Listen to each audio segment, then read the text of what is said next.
Les amis, bonjour, j'espère que vous allez bien. Je voulais revenir un petit peu avec vous sur le bilan de cette Coupe d'Afrique des Nations-là, puisqu'on a eu le droit à la petite finale, pardon, hier, entre le Congo et l'Afrique du Sud. Et puis bien sûr, on aura la finale ce soir entre le Nigeria et la Côte d'Ivoire. Et bien sûr, j'ai vu les demi mercredi, mais après avoir enchaîné sur plusieurs choses, j'ai peu le temps de sortir de vidéos. Donc plutôt que d'en sortir une rapidement, j'ai préféré attendre et prendre le temps de la faire. Et puis cela va nous permettre aussi également de voir ce que l'on peut attendre de la finale de ce soir. Et comme je l'ai dit, donc on a eu le droit aussi hier à la petite finale, donc l'occasion de revenir sur ce match et puis l'occasion aussi de faire un peu de pub pour mon club de cœur, puisque Dylan Batubinsika représentait l'AS Saint-Étienne dans cette CAN et il a été aligné dans cette petite finale qu'il a malheureusement perdue. Mais voilà, les Verts étaient présents dans cette Coupe d'Afrique des Nations-là, puisqu'on avait aussi Ibrahim Sissoko qui était qualifié avec le Mali, mais c'est pas le sujet de cette vidéo. Voilà, c'était un petit clin d'œil pour mes Verts. Et donc, sans plus tarder, eh bien, on revient ensemble sur toutes ces rencontres.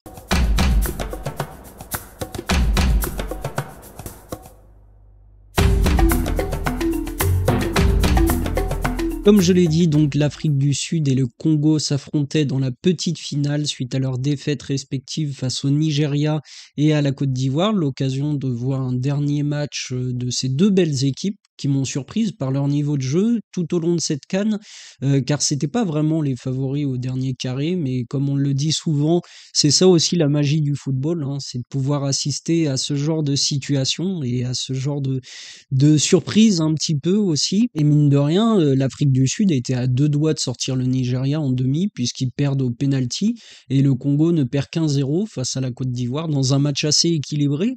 Donc aussi bien on aurait pu retrouver ces deux équipes en finale et ça n'aurait pas été démérité au vu du contenu qu'elles ont proposé tout au long de la compétition. Et toujours est-il donc que l'Afrique du Sud termine troisième de cette CAN, vu qu'ils sont victorieux des Congolais, encore une fois sur penalty, décidément. Mais on va revenir un petit peu sur le match parce que c'était pas gagné d'avance. Et la première grosse action, et à mettre au crédit des Congolais d'ailleurs, avec Silas. J'aime beaucoup la capacité de ce joueur, je l'avais déjà dit, à prendre la profondeur.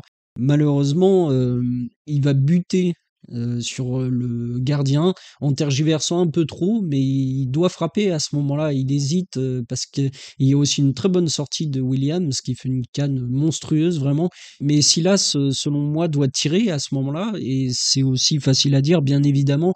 Mais je pense que il tarde trop, il réfléchit trop et après forcément il hésite, se retrouve face au gardien et comme il voit que c'est trop tard pour frapper, il cherche à faire un crochet, mais Williams est déjà dans ses pieds et très proprement repousse l'action sans faire faute. Ça aurait pu se terminer par un penalty. Et même si là, ça fait mal dans ses appels dans la profondeur, il a manqué de lucidité plusieurs fois et déjà en première mi-temps. Et il s'est fait reprendre sur des bons ballons aussi dans la profondeur sur d'autres actions. Et donc la première mi-temps va se terminer sur un 0-0 assez logique, même si au niveau des occasions dans cette première période, c'est bien le Congo qui s'en est le plus procuré, mais ça manquait de précision dans les derniers gestes, à l'image de Silas comme on l'a vu précédemment, ou même par moments un peu de monde dans la surface. J'ai des images de quelques actions où il y a des bonnes projections des Congolais, et malheureusement, eh bien, sur des actions de projection comme ça manquait un petit peu de monde par moment dans la surface pour conclure. Et en deuxième période, dès la reprise, c'est encore les Congolais qui se montrent les plus dangereux. On a une très bonne reprise de la poitrine de Silas qui va se transformer en une passe pour Simon Banza, qui va essayer de s'emmener le ballon, mais je pense qu'il est un peu surpris par la remise de Silas et finalement il pousse un peu trop le ballon directement dans les gants de Williams, qui pour le coup, encore une fois, se montre ultra décisif pour l'Afrique du Sud. Et encore une action pour le Congo, puisqu'on est à la 64e minute de jeu, sur une chandelle un peu hasardeuse de CBC pour l'Afrique du Sud. Ronwen Williams sent qu'il y a un peu le feu dans sa défense et décide de sortir, et le ballon lui glisse des mains. Heureusement, cette action ne donnera à rien, mais on a bien failli assister à un but de casquette. Derrière ça, c'est Silas qui va reprendre le ballon et manquer les cages alors que le but était presque vide. Et dommage pour le Congo qui loupe encore une action de gagner dans ce match dans les 90 minutes. Et finalement, la dernière action est aussi pour eux à la 90e minute pour Mayele, rentrer en cours de jeu, qui tire. Et on n'est pas loin, franchement, à ce moment-là, je pense que la balle va rentrer, mais on voit bien sur l'arrêt sur image que finalement, c'est pas cadré et ça va filer donc à côté des cages. Et ça fait donc encore une action manquée pour le Congo. Et forcément, le coup de grâce, hein, malgré toutes ces actions, au penalty. Le Congo perd cette petite finale aussi grâce à un gardien, comme je l'ai dit, extraordinaire qui s'appelle Ronwen Williams et qui sort 2 pénaltys en plus qui auraient pu permettre au Congo de gagner ce match vu que l'Afrique du Sud loupe le premier pénalty de la séance. Mais voilà, quand on a un gardien comme ça qui fait 2 superbes parades, franchement, qu'est-ce qu'on peut dire à part bravo à l'Afrique du Sud? Et je pense qu'ils peuvent vraiment remercier leur gardien parce que sans lui, à mon avis, ils doivent perdre ce match. Bon, parlons un peu maintenant de la finale, puisque je souhaite bien de la chance à celui qui arrivera à trouver le vainqueur entre les Super Eagles et les éléphants. Maintenant, déjà, pour moi, et j'insiste bien sur le pour moi, les Ivoiriens sont miraculés de cette CAN, car je n'ai pas souvenir, en fait, d'un match qu'ils ultra dominent. Et je pense que ce qui fait la différence, c'est comme je l'ai dit, l'ego et l'envie de montrer aussi un beau visage aux supporters ivoiriens, même si on sait aussi que beaucoup de compétitions footballistiques organisées par le pays hôte se terminent souvent mal par l'organisateur. Et on a failli encore le voir dans cette CAN-là à plusieurs reprises. Donc finalement, au bilan de la compétition, c'est un excellent parcours pour la Côte d'Ivoire et on peut que louer, comme je l'ai dit, l'état d'esprit parce que même en proposant pas le football le plus attractif, ils arrivent quand même à se hisser jusqu'en finale. Maintenant, face au Nigeria, c'est clair qu'il va falloir proposer autre chose. Comme je l'ai dit, ils auraient pu déjà être éliminés à plusieurs reprises et finalement ils sont encore là.